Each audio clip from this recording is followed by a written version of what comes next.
Chapter 16. Are you sure you can do this? I called as quietly as I could to Sera as we hung from the ladder and tried not to calculate the distance into the murky lake far beneath us. There were guards stationed evenly around the perimeter of the lake, watching for people to come through or for us to try to leave. None looked like they intended to travel. They were heavily armed and agitated, so we had been missed. Each carried a weapon, straps slung over their bodies but held alert, lots of barking orders at each other.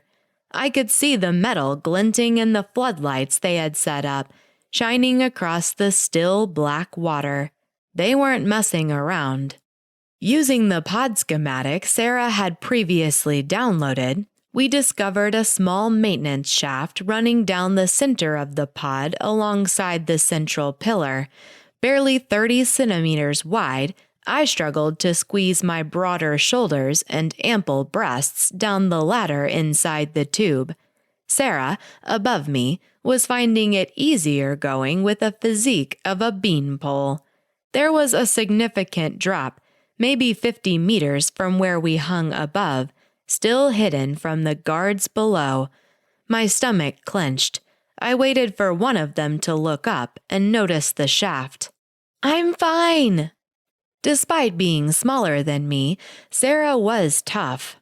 Although it was I who had countless broken bones throughout my childhood and had always been unable to walk away from a challenge, Sera was no coward. How do you know where we will end up? She called down, her voice echoing softly around me in the metallic tube. Well, if we ended up here, odds are we will end up back home. I read the files about the Antipodean portals. They were set up to go both ways between 2 points. It wasn't until much later that the Nexus was formed, and people could travel between points.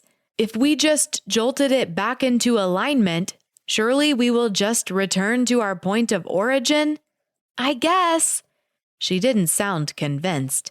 But it can't be worse than this. My mind conjured all the things that could be worse than this, but my whirlpool of thoughts was interrupted by the sound of voices below shouting as the water started swirling. The familiar roaring began, and the churning intensified. 10 seconds apart? I called up to Sera as the black hole beneath me raged.